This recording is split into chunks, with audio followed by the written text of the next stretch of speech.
কেমন আছো সবাই বন্ধুরা? আমি রত্না চলে এসেছি। দেখো, বাদাম ভাজা করেছি। বাদাম ভাজা হয়ে গেছে, একটু আস্তে আস্তে ভেজে নিলে এই যে খোসাটাকে চটকিয়ে, এই দেখো খোসাটা কিন্তু এর মধ্যে রয়েছে।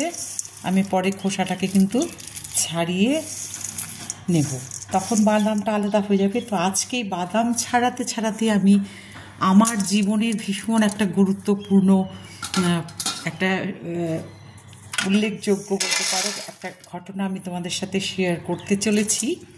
এই পর্যন্ত বন্ধুরা জানে আমার সবাই, কিন্তু তোমাদের সাথে কিন্তু করা হয়নি। তো দেখো, এই যে আরও বাদাম রয়েছে, এগুলো ছাড়াতে ছাড়াতেই কিন্তু কথাটা তোমাদেরকে জানাবো।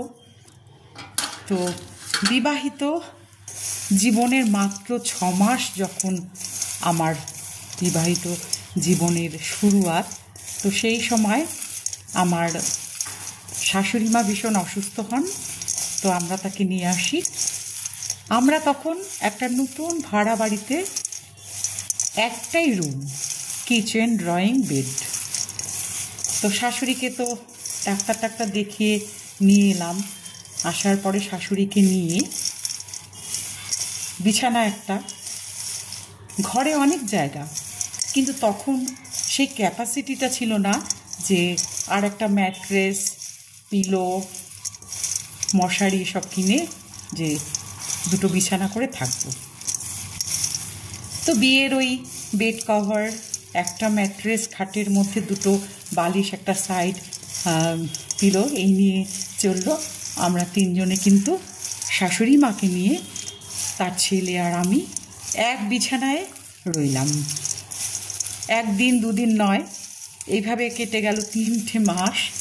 তো এটা কিন্তু আমার জীবনের একটা খুব আনন্দঘন মুহূর্ত এবং ভীষণ ভীষণ স্মরণীয়, যে আমরা একসাথে এত সুন্দরভাবে ছিলাম। ভাড়া বাড়ি মানে তো জানো, একটা অচেনা পরিবেশ, অচেনা মানুষ, আর সেই সঙ্গে আমরা চেনা বলতে আমার হাজব্যান্ড, আমার শাশুড়ি মা আর আমি। তো আমার মাত্র বিবাহিত জীবনের কিন্তু তখন 6টা মাস। সবাই সবার কাছে তখনও অনেকটাই নতুন। শাশুড়ি অসুস্থ হওয়াতে কী হয়েছিল, তাকে বিছানা তো নেই, আর ক্যাপাসিটি যেহেতু ছিল না, সেহেতু আমাকে কিন্তু আমরা এক ঘরে এক বিছানায় রইলাম। আর সেই যে আনন্দ মুহূর্ত, একসাথে থাকা, সবাইকে চেনা, ভাড়া বাড়ির ছোট হাঁড়ি, ছোট্ট অল্প ঘর, অল্প বাসনের মধ্যে যে সুন্দরভাবে আমরা 3 মাস ছিলাম, সেই 3 মাস আমাদের জীবনের, আমার হাজবেন্ডের জীবনের একটা ভীষণ স্মরণীয় একটা সময় গেছে। সেই কথা কিন্তু আমি কখনো ভুলতে পারি না।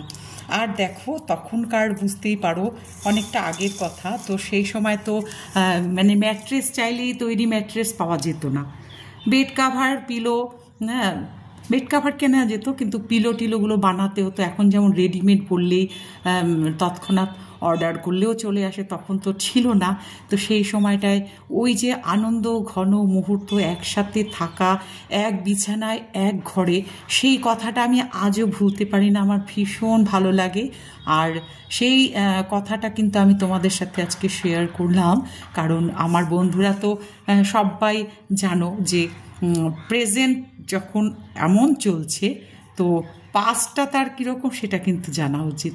তো পাস্ট লাইফটা সবারই যে খুব খুব মানে আড়ম্বরতার মধ্য দিয়ে কাটে তা নয়। তো আমার সেই জন্যই আমাদের এই কথাটা তোমাদের কাছে বলা, যে দেখো, যখন যেমন তখন তেমনভাবে চলো, ওপরে ভগবান আছেন, একদিন কিন্তু তাকাবেন। তো দেখো, তখন বললাম না, ছোটো হাঁড়ি ছোটো বাসনই চলতো।